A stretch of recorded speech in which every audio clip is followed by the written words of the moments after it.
मित्रों, भगवान श्री कृष्ण ने जन्म मथुरा में लिया, पले बड़े वो गोकुल में, और राज उन्होंने द्वारका पर किया। पर एक सवाल जो हम सबके मन में अक्सर आता है वो ये है कि जिस भव्य और दिव्य नगरी को स्वयं भगवान श्री कृष्ण ने बसाया था, वो समंदर में क्यों समा गई, वो कहां गई, और इसके बाद भगवान श्री कृष्ण का क्या हुआ। इन्हीं सवालों का जवाब जानेंगे हम मिलकर आज की इस वीडियो में। मित्रों, द्वारिका नगरी श्री कृष्ण की कर्म भूमि के नाम से भी विख्यात है। महाभारत में वर्णित कथा के अनुसार भगवान श्री कृष्ण ने जब कंस का वध किया, तब जरासंध ने प्रण लिया कि वो कृष्ण और यदुवंशियों का समूल नाश कर देगा, और जब भी जरासंध को अवसर मिलता तो वो मथुरा और यदुवंशियों पर दावा बोल देता। उसका अत्याचार रुकने का नाम ही नहीं ले रहा था। ऐसे में यदुवंशियों की सुरक्षा के लिए श्री कृष्ण ने मथुरा को छोड़ देना ही बेहतर समझा। मथुरा छोड़ने के बाद उन्होंने समंदर किनारे एक दिव्य और भव्य नगर की स्थापना की, जिसका नाम द्वारका रखा गया।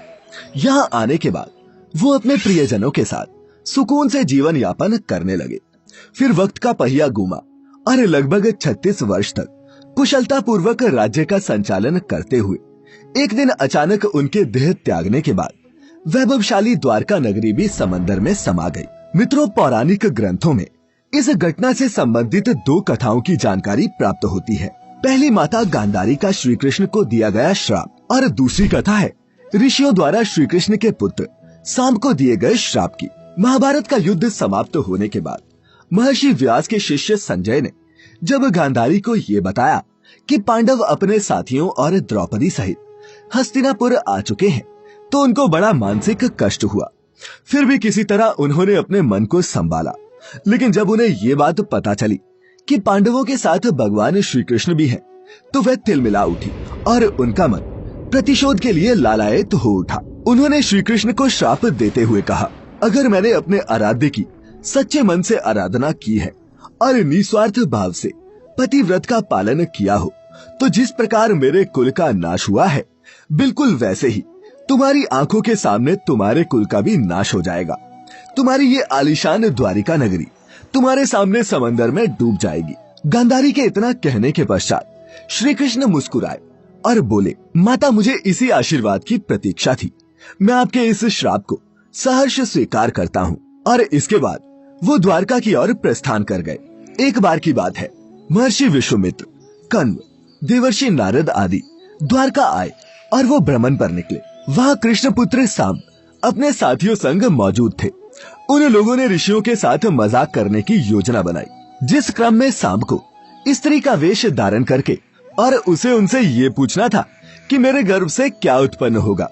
ऋषियों ने जब देखा कि ये युवक हमारा अपमान कर रहे हैं, तो क्रोधित होकर उन्होंने उसे श्राप दिया कि श्री कृष्ण का ये पुत्र वृष्णि और अंधक वंशी पुरुषों का नाश करने के लिए एक लोहे का मूसल उत्पन्न करेगा, जिसके द्वारा तुम जैसे क्रूर, अहंकारी और क्रोधी लोग अपने समस्त कुल का संहार करेंगे। भगवान कृष्ण और बलराम के सिवा सब लोगों पर उस मूसल का प्रभाव होगा।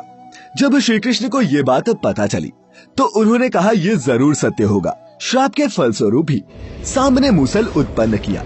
पर जब ये बात राजा उग्रसेन को पता चली, तो उन्होंने मूसल को चुराकर चुपचाप समंदर में फेंकवा दिया।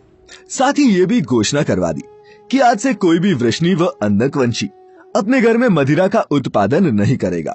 जो भी व्यक्ति छिपकर मदिरा तैयार करेगा, उसे मृत्यु दंड की सजा दी जाएगी। और ये सुनकर द्वारका वासियों ने मदिरा नहीं बनाने का प्रण लिया।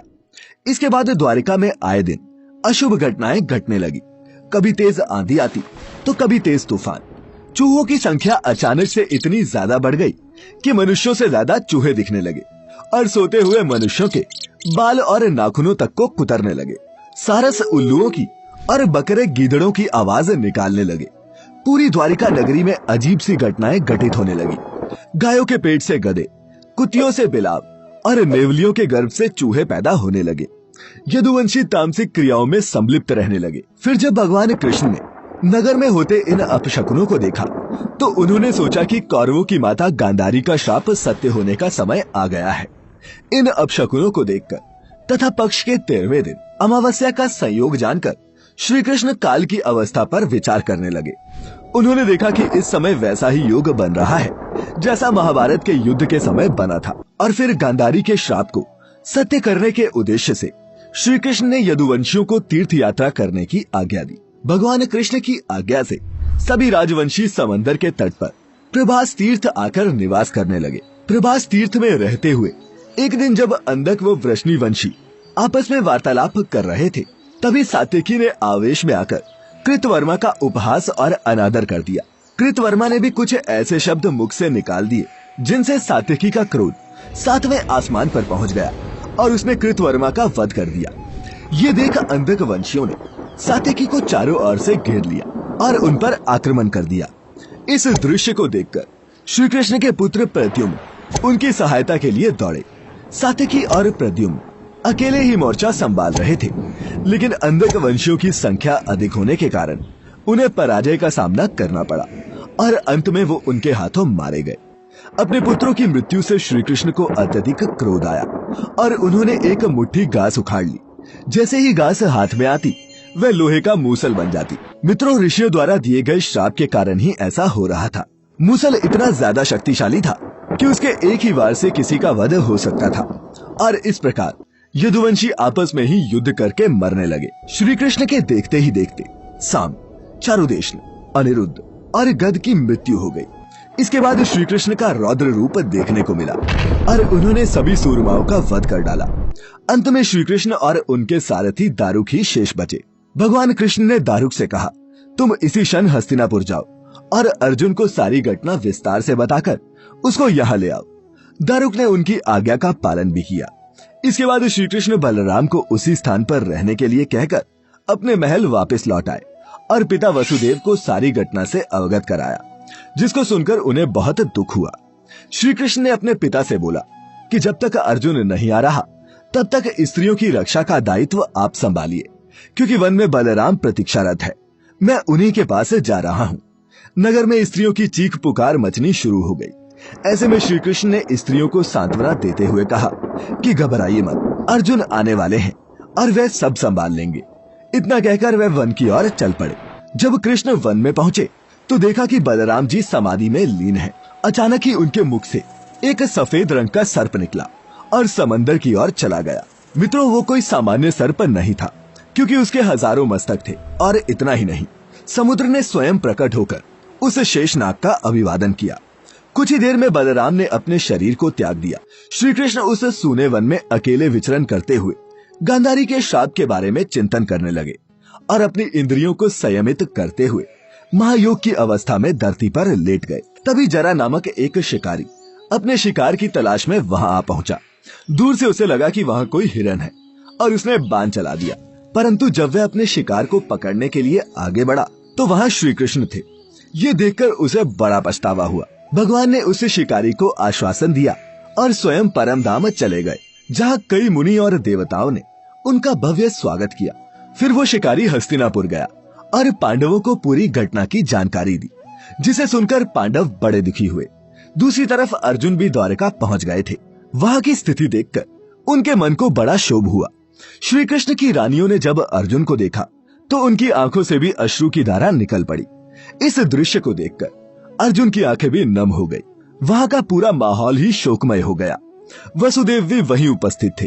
उन्होंने अर्जुन को श्री कृष्ण का संदेश बताते हुए कहा कि द्वारिका नगरी समुद्र में डूबने वाली है, इसीलिए आप नगर वासियों को लेकर किसी सुरक्षित स्थान पर चले जाएं।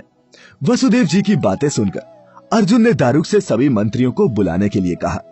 मंत्रियों के आते ही अर्जुन ने कहा कि मैं सभी नगरवासियों को यहाँ से इंद्रप्रस्थ ले जाऊंगा, क्योंकि शीघ्र ही इस नगरी को समंदर अपने में समा लेगा। इसके बाद सभी मंत्री तुरंत अर्जुन की आज्ञा के पालन में जुट गए। अर्जुन ने वह रात श्री कृष्ण के महल में ही बिताई। अगली सुबह श्री कृष्ण के पिता वसुदेव जी ने भी प्राण त्याग दिए। अर्जुन ने विधि विधान से उनका अंतिम संस्कार किया। वसुदेव जी की पत्नी देवकी, भद्रा, रोहिणी व मदिरा भी चिता पर बैठकर सती हो गई। इसके बाद अर्जुन ने प्रवास तीर्थ में मारे गए समस्त यदुवंशियों का भी अंतिम संस्कार किया। 7वें दिन अर्जुन श्री कृष्ण के परिजनों तथा सभी नगरवासियों को साथ लेकर इंद्रप्रस्थ की ओर चल दिए। उन्हें सभी के जाते ही द्वारका नगरी समंदर में डूब गई। इस दृश्य ने सभी को आश्चर्य में डाल दिया था। और मित्रों, इस प्रकार सोने से सजी द्वारिका नगरी समंदर में डूब गई। मित्रों, आज भी सनातन धर्म के इस समृद्ध और संपन्न प्रतीक के कई साक्ष्य वक्त वक्त पर सामने आते रहते हैं। द हिंदू की एक रिपोर्ट के मुताबिक 1963 में सबसे पहले द्वारका नगरी का एक्सकवेशन दक्कन कॉलेज पुणे के डिपार्टमेंट ऑफ आर्कियोलॉजी और गुजरात सरकार ने मिलकर किया था। इस दौरान करीब 3000 साल पुराने बर्तन मिले थे। इसके बाद आर्कियोलॉजिकल सर्वे ऑफ इंडिया की अंडर वाटर आर्कियोलॉजिकल विंग को समंदर में कुछ तांबे के सिक्के और ग्रेनाइट स्ट्रक्चर भी मिले थे, जिसके बाद ये पूरा नगर भी खोज लिया गया। तो मित्रों, उम्मीद करते हैं कि आपको हमारी आज की ये कथा कि द्वारका नगरी समंदर में कैसे डूबी ये पसंद आई होगी। आपसे निवेदन है कि वीडियो को लाइक करने के साथ साथ इसे अपने मित्रों और सगे संबंधियों के साथ शेयर अवश्य करें। ऐसे ही और भी धार्मिक और आध्यात्मिक जानकारियों के लिए सब्सक्राइब करें हमारे